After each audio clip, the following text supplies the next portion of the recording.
সদৌ অসম ৰাজহুৱাৰ সমাজ শিৱসাগৰ জিলাৰ চতুৰ্থ বাৰ্ষিক অধিৱেশন।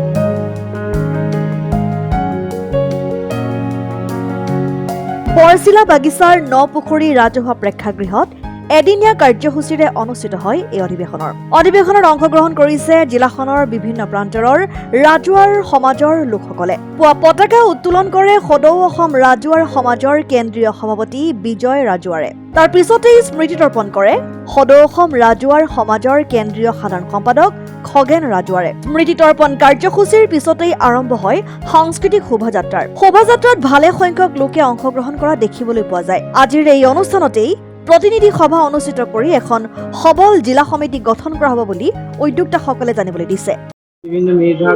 আমি আজি সদৌ অসম ৰাজহুৱাৰ সমাজ শিৱসাগৰ জিলা সমিতি তৰফৰ পৰা আজি আমি তৃতীয় চতুৰ্থ বাৰ্ষিক আমি অধিৱেশন আমি শিৱসাগৰ জিলাৰ বৰচিলা চাহ বাগিচা নপুখুৰীত আমি আজি অনুষ্ঠিত কৰিছোঁ।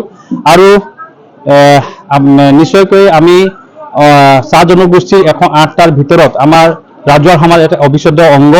আৰু বিভিন্ন সময়ত আমি চাহ জনগোষ্ঠীৰ আমাৰ যি সমস্যাৰ ওপৰত ৰাজহুৱাৰ সমাজেও মানে একত্ৰিত হৈ আমি সমস্যাবিলাক চাহ জনগোষ্ঠীৰ যিবিলাক সমস্যা আছে আমি সেইবিলাকৰ ওপৰত আমি মাত মাতি আহিছোঁ আৰু সদায় আমি এক হৈ আছোঁ। আৰু আজি বিশেষকৈ আমাৰ শিৱসাগৰ জিলাৰ সদৌ অসম ৰাজহুৱাৰ সমাজৰ শিৱসাগৰ জিলাৰ প্ৰতিনিধি সভা আৰু অধিৱেশন আমি অনুষ্ঠিত কৰিছোঁ। এইটো আমাৰ তৃতীয় চতুৰ্থ বাৰ্ষিক অধিৱেশন।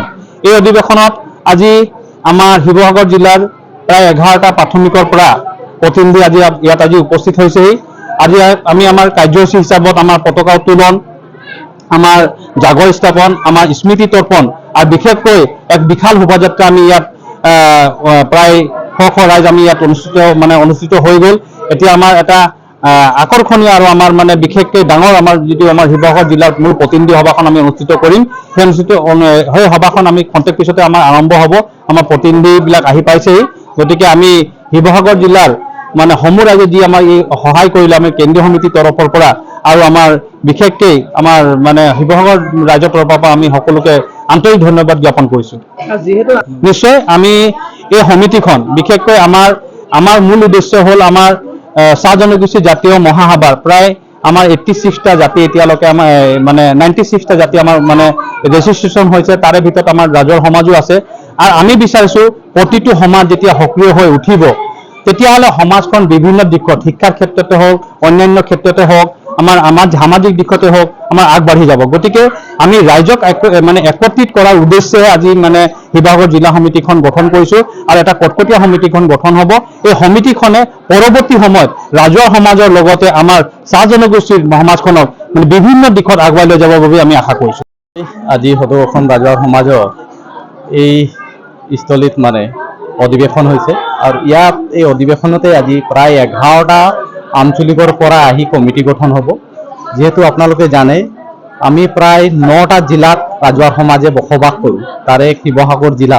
আৰু এই শিৱসাগৰ জিলাত বহুত দিনৰ পৰা মানে কমিটিখন মানে অলপ দুৰ্বল হৈ আছিলে। তাতে ৰাইজৰ আহ্বান মৰ্মে আজি আমি মানে এই সমিতিখন গঠন কৰিম, ইয়াত প্ৰতিনিধি সভা হয়।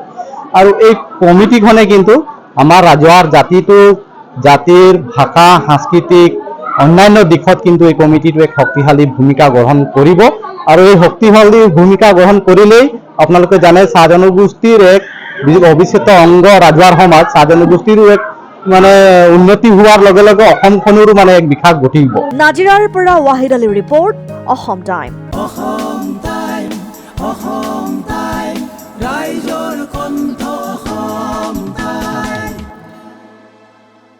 আপোনাৰ প্ৰিয় চহৰ নলবাৰীত নিজাববীয়াকৈ বসবাস কৰাৰ সপোন আছে নেকি? চহৰৰ মাজমজিয়াত মাটি কিনি ঘৰ সাজি লোৱাৰ সমস্যাই দেখা দিছে নেকি? সেই সমস্যা এতিয়া আৰু নাই। চহৰৰ মাজমজিয়াত মাটি নিকিনাকৈ নিজে ঘৰ নসজোৱাকৈ এটা বিলাসী ঘৰৰ গৰাকী হ'ব পাৰিব আপুনি। নলবাৰীত প্ৰথমবাৰৰ বাবে সেই সুবিধা আহিছে। নলবাৰীত প্ৰথমটো ৰেৰাৰ দ্বাৰা অনুমোদিত আটকধুনীয়া এপাৰ্টমেণ্ট এতিয়া চহৰৰ গোপাল বজাৰত নিৰ্মাণ হৈ উঠিছে। আটকধুনীয়া আহল বহল এপাৰ্টমেণ্ট তীৰ্থদ্বীপ এনক্লেভ।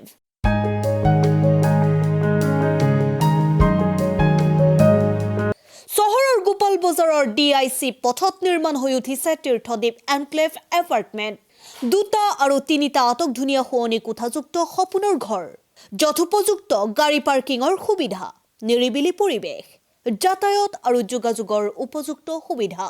আপোনাৰ সপোনৰ ঘৰখনৰ বাবে ন্যূনতম হাৰত বুকিং চলি আছে। পলম নকৰি এতিয়াই যোগাযোগ কৰক 9706010636 আৰু 9954253864 নম্বৰত।